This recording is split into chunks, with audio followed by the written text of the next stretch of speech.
Entonces, ¿qué necesitamos? Necesitamos un Estado al servicio de los ciudadanos y no al revés. Es decir, que sobre pretexto de servirlos... Minuto adicional. Devenga en el derecho del Estado y de sus burócratas. Señores, hay que empezar ya a institucionalizar nuevamente recursos segunda generación, reformas para poder mejorar las cosas. Señor presidente, solicito autorización para que se puedan pasar unas audiovisuales, por favor. Minuto adicional. Vaya concluyendo. Señor. Autorícese.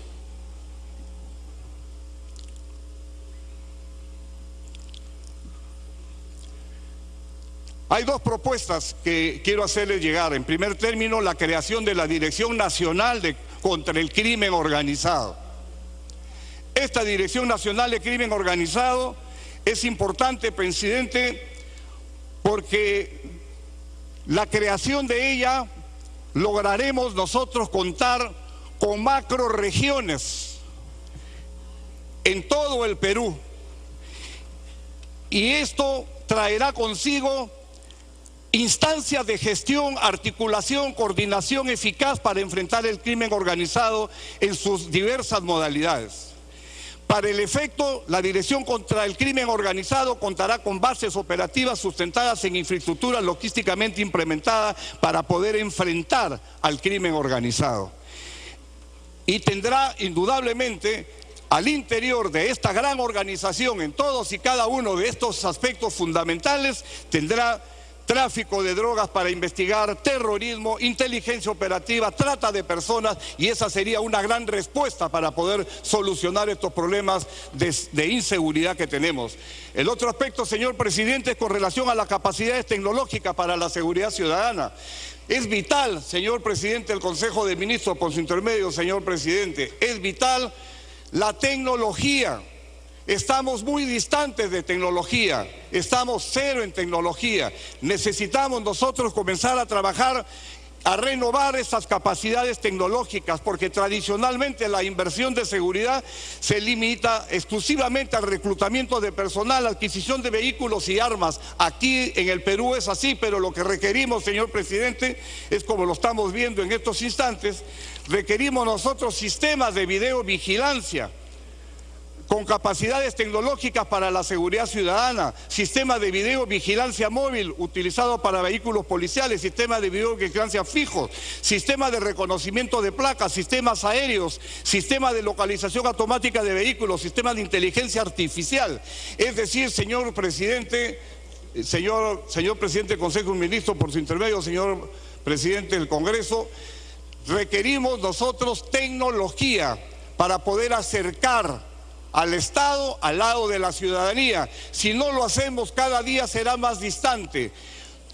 Hoy en día ya no se puede trabajar sin tecnología para poder darle un supervalor a las actividades que el Estado tiene que hacer para mejorar el tema de la inseguridad. Muchas gracias, señor presidente.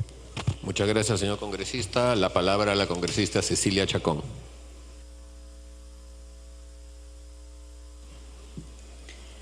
Gracias, señor presidente. Saludando al Premier y a todos los ministros que lo acompañan el día de hoy. Hemos escuchado por parte del Premier anuncios importantes. Anuncios importantes que nosotros, en realidad, como ya han dicho otros congresistas, vamos a apoyar mientras sean en beneficio de la ciudadanía, como siempre lo hemos hecho. Sin embargo, señor presidente, así como hemos escuchado anuncios importantes en la agricultura, en la economía, en educación, etcétera, también hay importantes omisiones.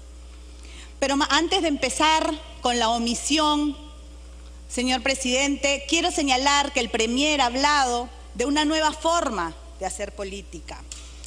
Ha dicho que ahora habrá una relación nueva entre todos los actores. Y yo saludo ese anuncio. Sin embargo, señor presidente, para que esto se haga realidad, para que realmente exista una política nueva, debemos de marcar la cancha, señor presidente. un antes y un después de este gobierno. Que se nos señale claramente si es que esta es una continuación del gobierno del presidente Kuczynski o si este es un nuevo gobierno que no tendrá los mismos problemas que nos trajo el presidente anterior. Si esta es una continuidad de lo que hemos visto lamentablemente en el último año y medio, o si efectivamente este es un nuevo gobierno con nuevos objetivos y sobre todo, señor presidente, con una nueva forma de hacer política, sin lobbies, sin intereses particulares, sin que efectivamente los equipos de lujo pesen más que la realidad del país, sin que efectivamente, señor presidente, los equipos de lujo tengan decisión sobre problemas que no necesariamente son una realidad en el país. Quiero saber, por eso, y pregunto directamente, ¿cuál es el antes y el después? ¿Cuál es el diagnóstico que nos puede dar el señor Premier de lo que dejó el gobierno del señor Pedro Pablo Kuczynski y del nuevo gobierno en el que todos tenemos esperanzas? Porque los peruanos, señor presidente, cada vez más nos desilusionamos de estos gobiernos. Hay actualmente muchos funcionarios, señor presidente, que vienen de gobiernos anteriores con grandes cuestionamientos, en sectores de grandes cuestionamientos, que sin embargo continúan en el mando medio y hacia abajo, en sus mismos puestos, a pesar que se ha demostrado que no han logrado los objetivos que estaban en una política de Estado. Aquí nadie dice que tenga que ser un tema partidario ni ideológico, señor presidente. Aquí nosotros no utilizamos el doble rasero ni el doble discurso. Nadie que tenga una militancia... Prosiga, congresista. Nadie que tenga una militancia política o que haya trabajado en otros gobiernos tiene que ser separado única y exclusivamente por ello, pero queremos resultados. Queremos saber cuáles son esos funcionarios que efectivamente se han quedado ahí porque han cumplido los objetivos y qué funcionarios, señor presidente, están ahí para continuar con la debacle en la que nos hemos visto el último año y medio. Y quiero entrar, señor presidente, a la mayor y más importante omisión, a mi parecer, del presidente del Consejo de Ministros. Como presidente de la Comisión de Mujer y Familia y Poblaciones Vulnerables, señor presidente, me sorprende no tener un plan claro ante las circunstancias y la realidad que ahora tiene el país sobre la lucha frontal que va a hacer este gobierno en contra de la violencia de la mujer, los niños y en contra de la familia. Señor presidente, tenemos claro que cualquier política de Estado que no esté acompañada de presupuesto es únicamente un discurso demagógico. Quiero preguntarle al señor ministro, ha dicho que se van a crear con 225 centros de emergencia mujer.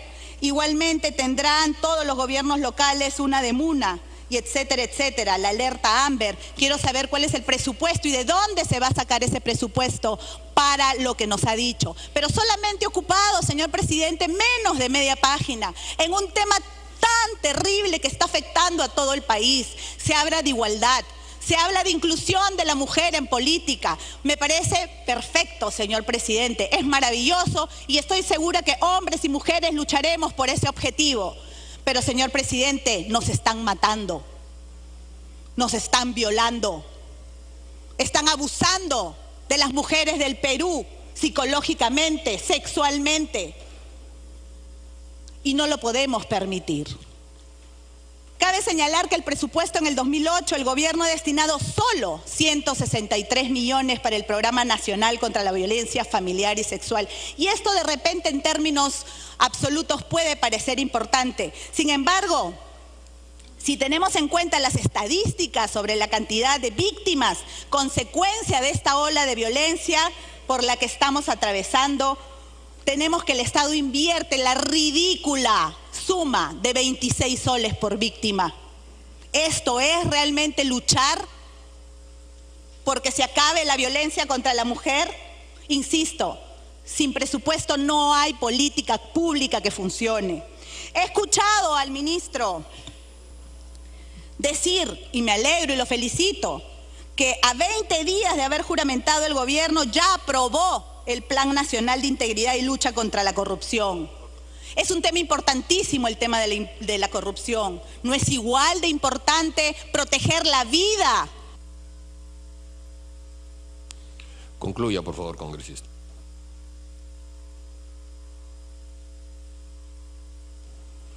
¿No es igual de importante proteger la vida de nuestras mujeres y niños? Hace poco, una adolescente, señor presidente, fue violada por su padre en frente del hijo menor. Una mujer fue quemada en un ómnibus. Un niño fue violado presuntamente por el director de su escuela. ¿Es que no vamos a estar seguras en ninguna parte? No estamos seguras mandando los hijos al colegio, no estamos seguros, señor presidente, tomando un transporte público, no estamos seguros en ninguna parte. Y es por eso, señor presidente, que yo exijo se declare en emergencia el Programa Nacional contra la Violencia Familiar y Sexual a cargo del Ministerio de la Mujer y Poblaciones Vulnerables, y que efectivamente se maneje y se trabaje de manera transversal, no para la foto, no presidiendo un grupo para trabajar por la violencia contra la mujer y no haber hecho nada al respecto, sino que efectivamente se declare en emergencia y de esa manera se le puede dar todos los recursos. Ministerio Público, Ministerio de Justicia, Ministerio del Interior, absolutamente.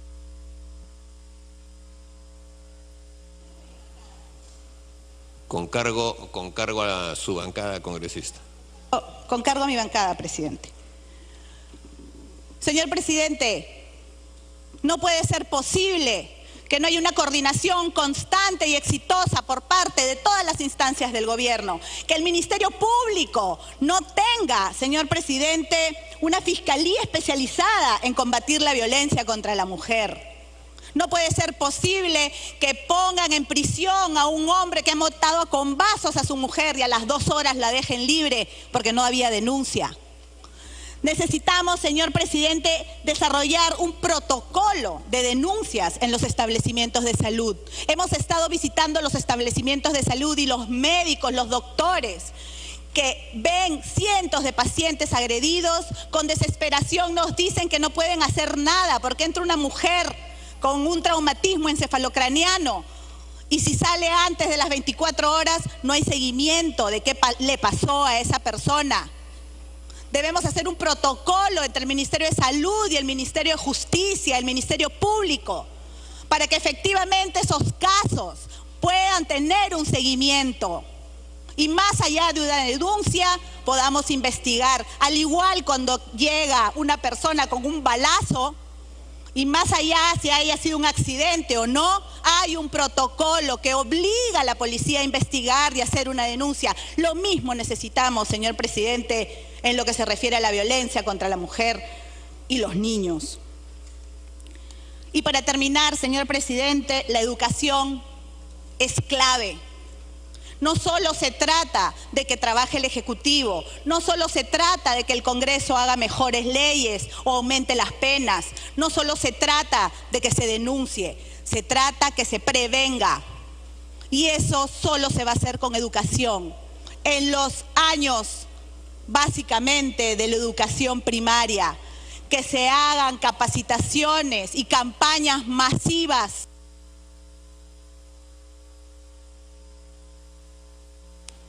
Último minuto. Yo saludo a algunos medios y gente del sector privado que se está uniendo a estas campañas, pero estas campañas tienen que ser lideradas por el Ejecutivo. El Ministerio de Educación en el gobierno pasado nos pidió cientos de miles únicamente para publicidad y consultorías. Ya sabemos cuál fue el resultado de ese ministro. Utilicen ese dinero, señor ministro, para poder capacitar a nuestros profesores, a nuestros niños, en que no podemos seguir permitiendo tanta violencia en contra de la mujer y de nuestros niños. Tenemos la obligación de defenderlos todos juntos, sin utilizar como una herramienta política para atacar a otros partidos, porque eso es una vergüenza. Unámonos, todos juntos trabajemos para lograr que nunca más pasemos por estos casos espantosos, señor presidente. Las víctimas de la violencia. Muchas gracias, congresista. La palabra a la congresista Indira Wilca. Gracias, presidente. Presidente, hemos escuchado con atención al primer ministro y compartimos algunas de sus preocupaciones. Él ha sido hasta hace poco parlamentario junto con nosotros, sin embargo, diferimos, la verdad, profundamente en la manera en la que piensa encarar los problemas que ha señalado. En primer lugar, porque efectivamente el origen de este gobierno que viene hoy a pedir confianza no es un origen abstracto, no es producto de una elección. Tiene que reconocerse que ha sido producto justamente de una crisis política que no se ha resuelto ni se va a resolver únicamente cambiando de caras o de figuras en el Palacio Presidencial. Es una crisis que tiene que ver con la manera de gobernar el Estado los últimos 25 años, que lo único que ha hecho es debilitarlo, reducirlo y con eso impactar en la posibilidad de garantizar derechos para los ciudadanos. De eso estamos hablando hoy en este pedido de confianza y a eso, presidente, nos vamos a abocar nosotros porque hay que señalar que hay lastimosamente coincidencias que van más allá de la continuidad necesaria en las políticas económicas. Hay coincidencias en propuestas que se han señalado el día de hoy que lastimosamente apuntan a un continuismo y un continuismo que va en desmedro justamente de la vida de los ciudadanos y las ciudadanas. Quiero empezar por un punto que efectivamente ha sido abordado de manera muy escueta en el discurso del presidente por su intermedio.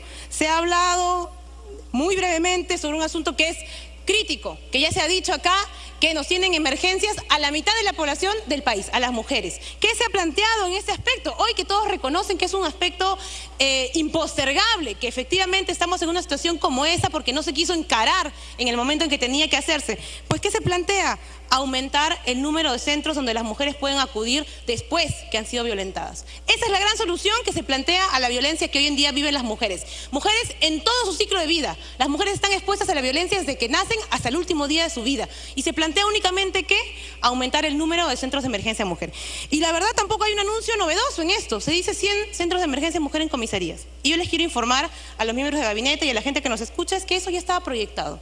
50 centros de emergencia mujer fue lo que se aprobó para el periodo del año pasado, tenía presupuesto y ya está reportado por parte del Ministerio de Mujer que se implementó. 50 centros de emergencia mujer era lo que estaba ya planteado para este año. Incluso el Congreso votó una ampliación de plazos para poder transferir esos 20 millones para construir esos centros de emergencia mujer. Novedad no hay ninguna. Tal vez habrían podido hacer el esfuerzo de pensar que no solamente se trata de atender a las mujeres cuando ya fueron violentadas, se trata de prevenir la violencia. Y no hay ninguna palabra sobre prevención en el ámbito educativo. No hay ninguna palabra así como vamos a incorporar en la política educativa, cómo vamos a fortalecer el enfoque de igualdad de género en el ámbito de la educación. Algo que fue materia de controversia. Y hoy día algunas personas, algunos grupos parlamentarios se indignan, dicen por qué no hay políticas para combatir la violencia, cuando fueron los primeros, ¿no es cierto?, en crear una campaña sobre Minuto adicional. ideología de género que no existe, pero que más bien es una manera justamente de debilitar el enfoque de género en las políticas públicas. Eso que permite a los estados formar ciudadanos, ¿no es cierto?, que no se vuelvan agresores, que no tengamos que gastar tantísimo dinero persiguiendo delincuentes cuando ya se volvieron agresores violentos, sino que podamos realmente prevenir la violencia. De eso ni una palabra de lo que se va a hacer en educación realmente con enfoque de igualdad de género, ni una palabra en atención de salud, ni una palabra de que eso es un tema multisectorial, de que tenemos normas y que este debería ser un asunto importante para el Ministerio de Economía y Finanzas. El tema de la violencia no es un tema del MIMP, no es un tema de las mujeres, es un tema de prioridad del Estado. ¿Y saben quién tendría que estar pensando cómo sobrellevarlo? El Ministerio de Economía y Finanzas. Tenemos una norma multisectorial para prevenir la violencia que está ahí en letra muerta, que nunca se implementó, que ya lo dijimos eso cuando vino el señor Kuczynski, y nada. Otra cosa, otro tema en el que advertimos una terrible situación de continuismo es lo que refiere a los trabajadores.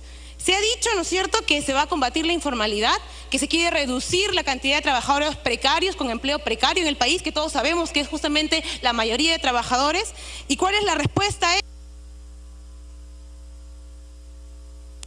Congresista, para terminar, si no empezamos a descontar a la bancada. Que se va a fortalecer la intendencia para fiscalizar justamente las situaciones de maltrato, de explotación laboral. ¿Y cuál es la gran solución? Pues algo que también efectivamente ya había sido planteado por el gobierno anterior. Se dice que se va a incrementar el número de inspectores laborales de 400. Hoy tenemos 400 inspectores que pueden fiscalizar todo tipo de empresas, pero también los que solamente pueden fiscalizar algunas empresas.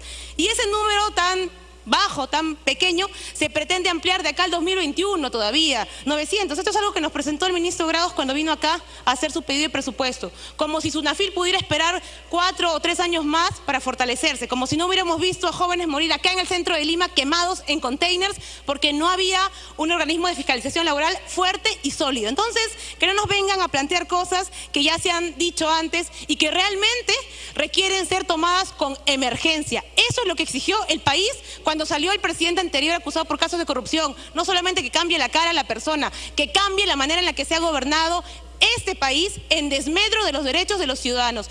Solo con eso, presidente, vamos a poder realmente superar esta crisis que efectivamente nos involucra a todos. Asumimos la responsabilidad que tenemos, pero entonces para encauzarla hay que... Muchas gracias, congresista. La palabra al congresista Arana Segarra.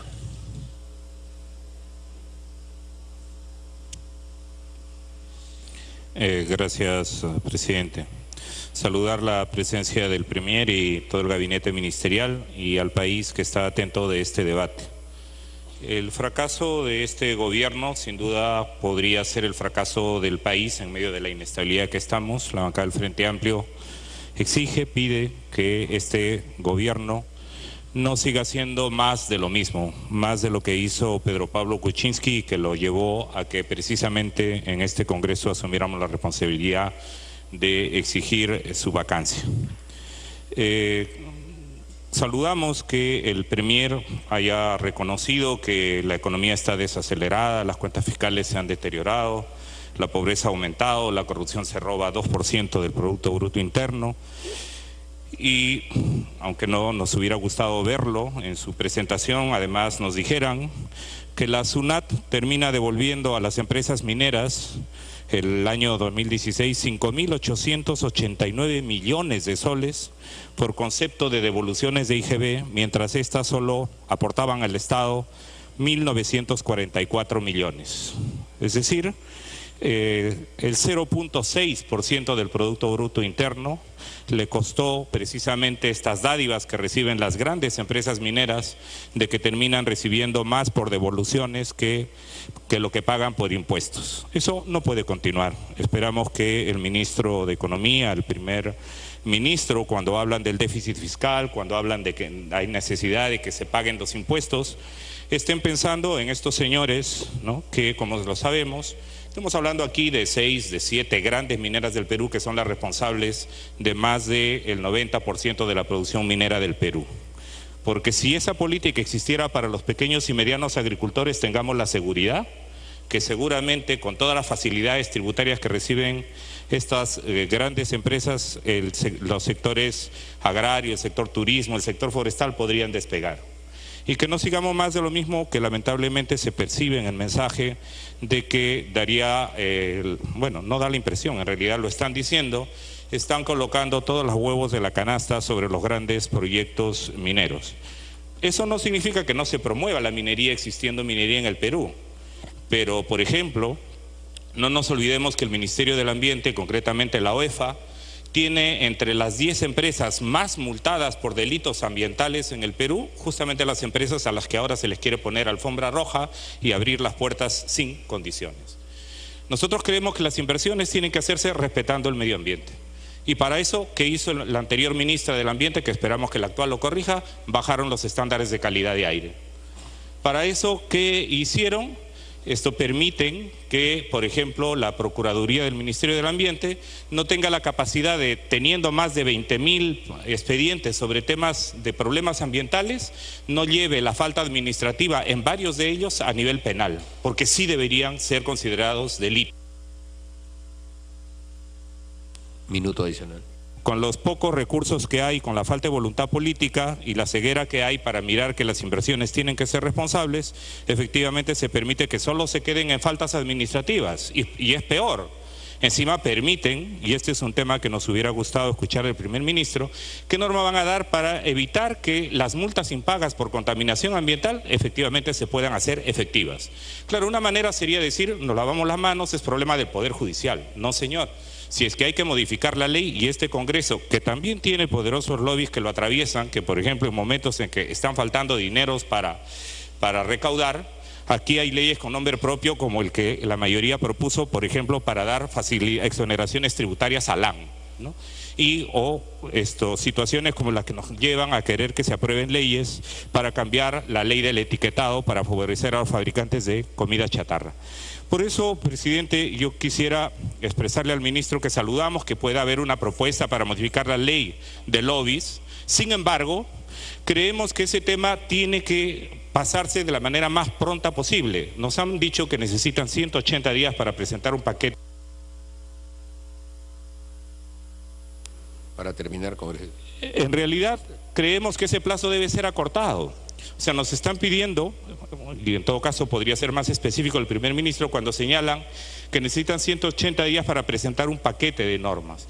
¿Se refieren a un tema específico? ¿Se refieren a los grandes problemas del país? Si es a los grandes problemas del país, ese plazo debería ser sumamente acortado, presidente. Y por eso sí creemos, presidente, que es muy importante, además, que a lo mejor en el momento que el primer ministro vuelva a intervenir, nos digan qué van a hacer para la titulación de las tierras de los territorios indígenas. Han señalado que el Estado tiene que recuperar para las actividades lícitas y para las comunidades, cosa que saludamos, que se recupere la propiedad de los terrenos. Sin embargo, no hay ninguna norma específica que nos diga cuántos millones de hectáreas se van a titular para los pueblos indígenas que están esperando más de 500 años que se titule. Para ellos no hay tramitología, para ellos lo que hay es bala, para ellos lo que hay son juicios, para ellos lo que hay es la ignorancia total.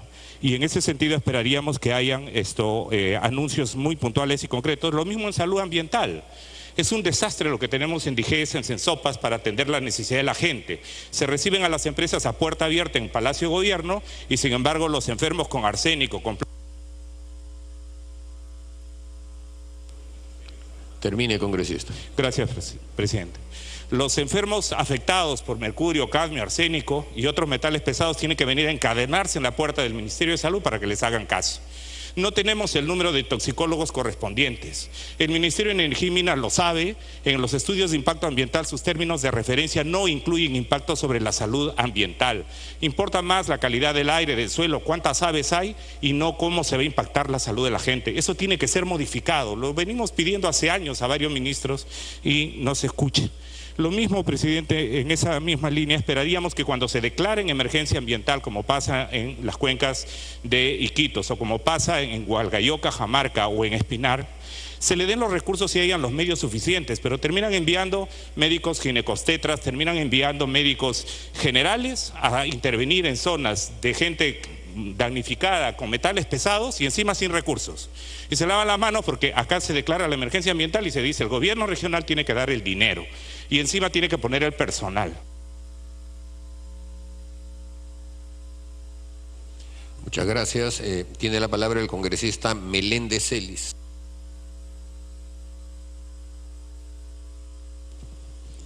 Gracias, presidente. Presidente, quisiera reconocer 3 elementos claves de la exposición del premier César Villanueva. La primera está referida a la modernización de aeropuertos en la Amazonía, sobre todo en Loreto. En los próximos meses, presidente, se va a dar inicio al vuelo entre Iquitos y el Cusco. Esto, presidente, ha sido una gesta, una lucha durante muchos meses para poder lograr esta conexión aérea entre Iquitos, que es la capital de la Amazonía, y el Cusco, sobre todo con el afán de diversificar el turismo, que no solamente sea un punto de llegada de los turistas al Cusco, señor presidente, sino también hacia puntos de la Amazonía. Lo segundo que hay que reconocer es la incorporación de Loreto a la red dorsal de banda ancha. Y esta es una gran necesidad, presidente, porque Iquitos tiene una de las peores señales de internet y los jóvenes, los estudiantes, hoy día sufren para poder estudiar adecuadamente, sobre todo los ciudadanos que vivimos en la Amazonía. Y el tercer elemento, presidente, es el tema de los bionegocios. Y un ejemplo es lo que estamos viviendo hoy día en la cuenca del río Marañón, el río Pastaza y el río Morona. Ahí hay ejemplos de bionegocios donde que se aprovechan la fruta del aguaje, del unguraui, a través del manejo